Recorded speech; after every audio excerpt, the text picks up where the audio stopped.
पूजनीय संत समाज देवी और देवता सुने समझे विचार करे और अपना कल्याण करे।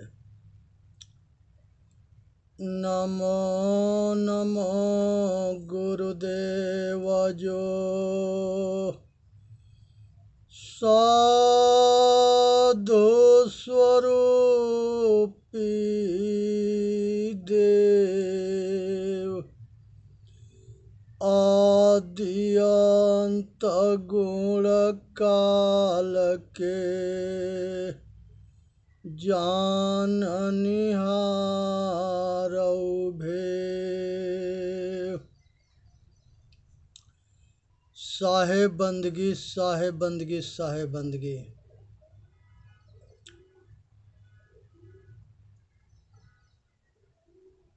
ये हिंदुस्तान के महात्मा गांधी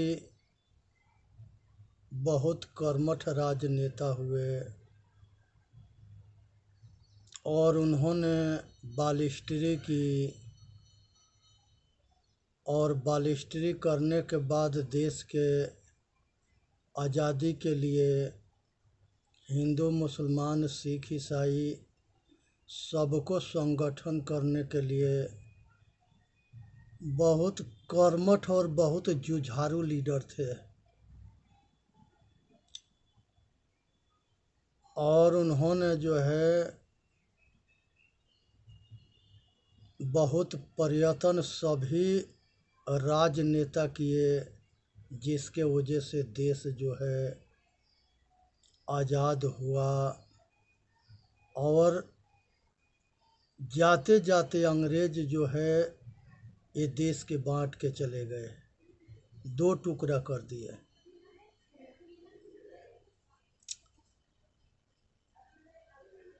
संसार में कोई किसी से ना हारता है, वो अपने से हारता है। कैसे हारता है इसके विषय में ये दास बताने जा रहे हैं। महात्मा गांधी के एक पुत्र हीरालाल हुए। वो इस्लामी लड़की से शादी कर लिए, मुसलमान लड़की से। और वो मुसलमानी लड़की से शादी करने के बाद उसके इतने आसक्त और विवश लाचार हो गए कि महात्मा गांधी कहीं कुछ भी अगर विरोध में बोलते थे हिंदुस्तान के पक्ष में, तो वो लड़का को ये पकड़ करके बांध के पीटते थे। और महात्मा गांधी मजबूर हो गए।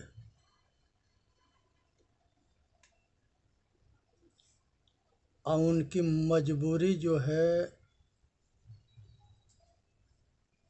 ये देश के बंटवारा में फ़ायदा हो गया मुसलमानों के। और जवाहरलाल नेहरू थे, इनकी लड़की फिरोज खान से शादी करी।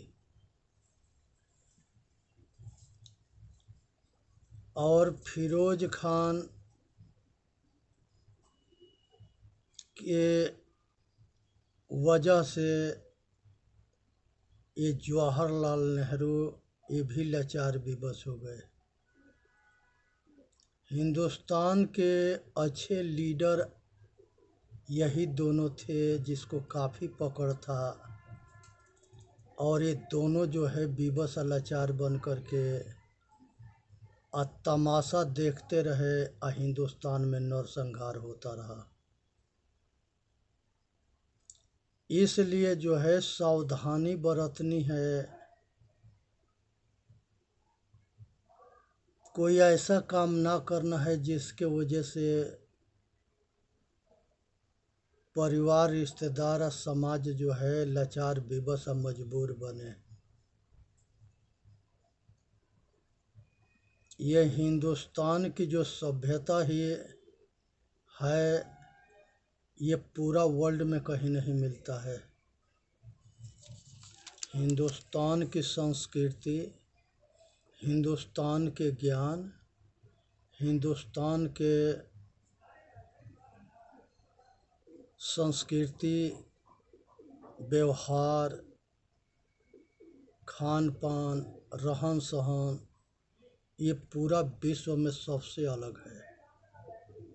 यही के कारण जो है ये भारत विश्व गुरु था। आज जो है हिंदुस्तान के सभी जो है मजबूर इसीलिए हुए, हमारे जितने आचार्य होते थे वो सारे आचार्य जो है वो आपस में गुटबाजी करते थे, अलग अलग विचार रखते थे। तक्षशिला के आचार्य में चाणक्य बहुत बड़े आचार्य थे और उन्हीं के टक्कर के एक और आचार्य थे।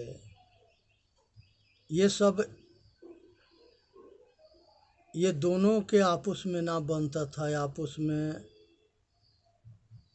एक दूसरे के विरोध करते थे या षड्यंत्र रचते थे। प्रधानाचार्य के पद के लिए, और बच्चे जो पढ़ने वाले होते थे वो भी दो टुकड़ा बन जाते थे, वो भी गुटबाजी करते थे अलग अलग आचार्यों के। तो ये गुरुकुल में भी पक्षपात था, जिसके वजह से ये गुरुकुल जो है पतन के कारण बना। इस पर एक कहानी है कि नालंदा विश्वविद्यालय के दो आचार्य एक राजा के यहाँ आए, और राजा जो है बहुत बढ़िया व्यवस्था किया आचार्यों के, क्योंकि सभी राजाओं के लड़के गुरुकुल में पढ़ते थे, इसलिए सभी राजा जो है गुरुकुल में गुरुओं के बहुत सम्मान देते थे, आदर देते थे और सेवा करते थे। तो एक जो है राजा से बात कर रहे थे, एक जो है अपना नहाने चले गए। कुछ दूरी पर कोई नदी थी। राजा पूछे कि ये जो आचार्य गए हैं नहाने, ये कैसे हैं? तो जो राजा के लगे बात कर रहे थे वो कहे कि ये गधा है, इसके एक पैसा की अकल ना है, और न बोलने के ढंग है, न कोई काम करने के ढंग है। अब बैल है, बिल्कुल बैल है। जब वो नहा धोआ के आ गए तो राजा जो है ये नहाने गए, जो राजा के लगे थे दूसरा वाले। तो ये भी राजा बात करते करते पूछ दिए पहले वाला से, एक नंबर वाला से, कि ये जो दूसरे आचार्य हैं ये कैसे हैं? वो कहे कि ये बैल है बिल्कुल, इसके एक पैसा की अकल ना है।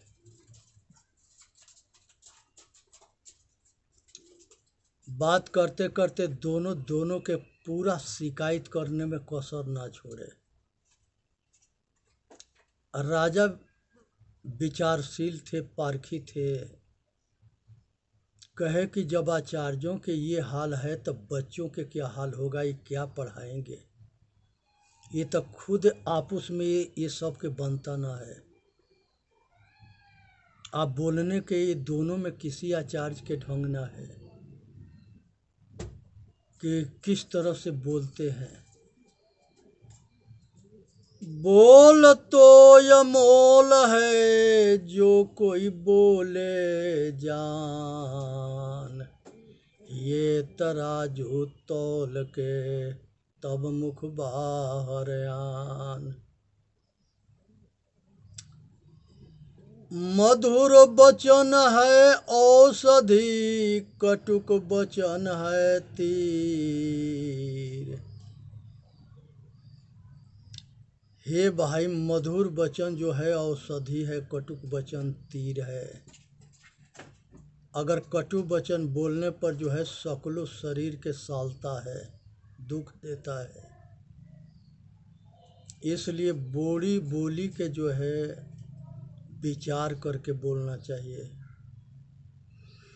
जब ये दोनों खाना खाने के लिए बैठे तो दोनों के सामने वो कटी घास रख दिए थाली में। ये आचार्य कहे कि राजन, ये इसका क्या मतलब है? कहे कि महाराज, हमने एक नंबर वाले आचार्य से पूछा था कि दूसरे वाले आचार्य क्या वो कैसे हैं। तो एक नंबर के जो आचार्य है वो कहते हैं कि वो गधा है। जब ये गए तो दूसरे वाले आचार्य से पूछे थे कि ये कैसा है, तो ये दूसरा वाले कहे थे कि वो बिल्कुल बैल है। तो तुम दोनों गधा बैल हो तो तुम्हारे लोग के क्या खाने के दें? ये घास दे दिए, खाओ।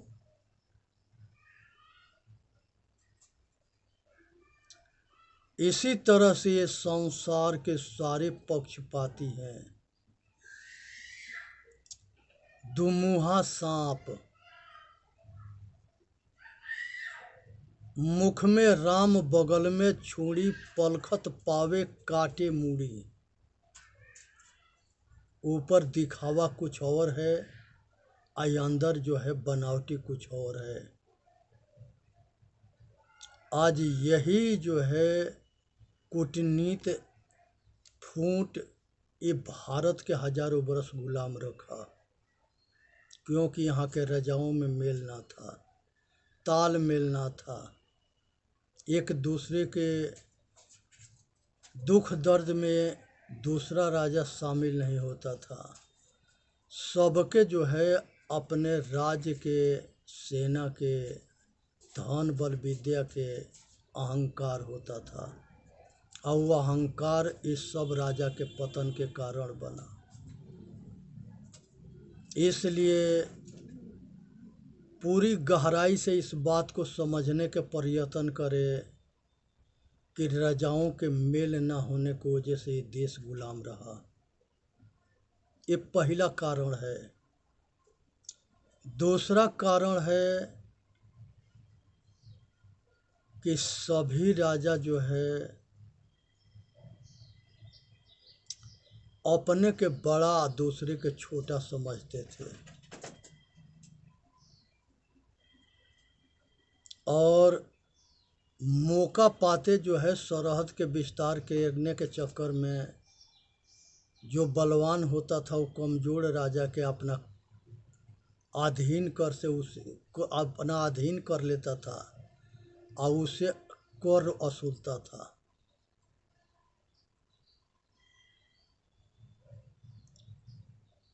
और इसके वजह से छोटे छोटे राजा बड़े राजा से कटते थे,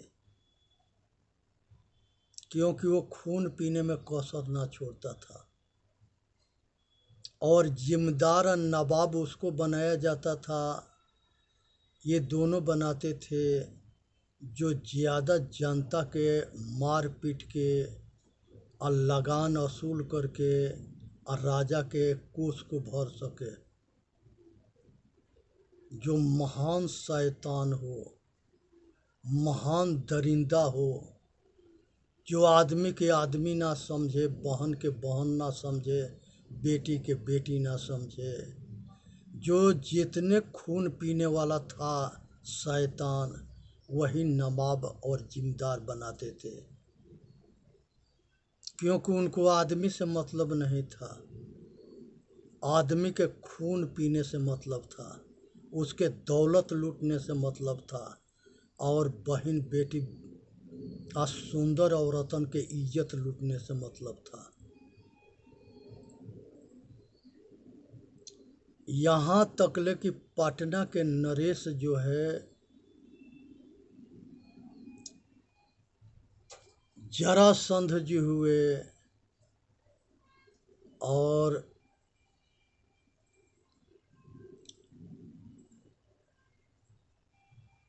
घनानंद जो है बहुत बड़ा अत्याचारी राजा हुए और बहुत अत्याचार करते थे और उनके राज्य में जनता तरह तरह करती थी। तो उग्रसेन, घनानंद, कंस, रावण, सहस्त्रार्जुन, ये सब जो है राजा होते हुए, अब बलशाली होते हुए, अब बुद्धिमान होते हुए, इनकी गिनती दानवन में होता है। ये मानव में ना थे, ये दानव में थे। भगवान जो है धन और बल अगर विद्या दिए हैं तो धन के उचित उपयोग करना चाहिए, बल के उचित उपयोग करना चाहिए और विद्या के अलग उचित उपयोग करना चाहिए। अगर संस्कारी औलाद होगा तो धन बल विद्या के उचित उपयोग करेगा, अगर शैतान होगा तो दुरुपयोग करेगा।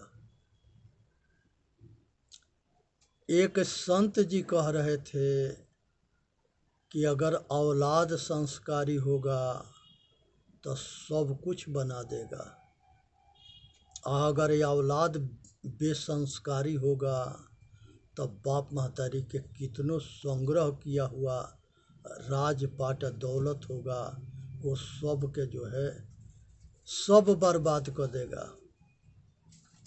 इसलिए बेटा बेटी बहुत बड़ा दौलत है, लेकिन जो आदमी बाप महतारी संस्कारी होता है, गुरुमुखी होता है, आचरणशील होता है तो उसकी औलाद भी जो है अच्छा निकलता है।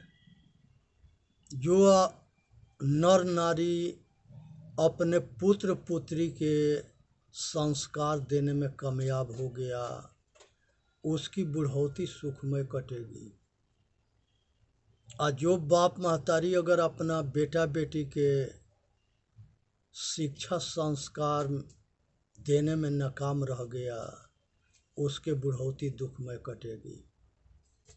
आज यही कारण है कि हर आदमी की शिकायत है कि हमारा लड़का हमारा बात ना मानता है।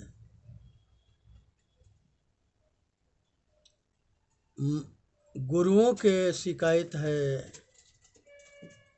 कि तुम्हारे औलाद के बेसंस्कारी होने के कारण खुद तुम भी हो। हमारे पुराने समय में गुरुकुल में जब पढ़ाया जाता था तो 5-6 बरस की अवस्था में दीक्षा दे करके गुरुकुल में भेज दिया जाता था और वो 25 बरस तक ले बच्चा पढ़ करके अपूर्ण संस्कारी होता था, अपूर्ण जो है रहनीदार होता था, वस्त्र शस्त्र में प्रांगत होता था, कला कौशल में पूर्ण होता था। आज विश्वविद्यालय बहुत है लेकिन वो विश्वविद्यालय के पढ़ा हुआ लड़का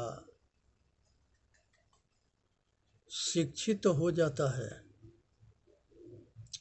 और सभी आज के बाप महतारी के सपना है कि हमारा लड़का ज़्यादा रुपया कमाए। यही कारण है कि वो संतों के सत्संग में अपने बच्चों के नहीं ले जाता। मात्र ये कही उद्देश्य बनाया है कि हमारा लड़का विद्या ग्रहण करके आज ज़्यादा रुपया कमाए। और जब लड़का का जो है अच्छा नौकरी लग गई, अच्छा कारोबारी हो गया, तो उसने जो है वो रुपया का उसको अहंकार हुआ। और जब उसके अहंकार हुआ तो वो अपने लुगाई के गुलाम हो गया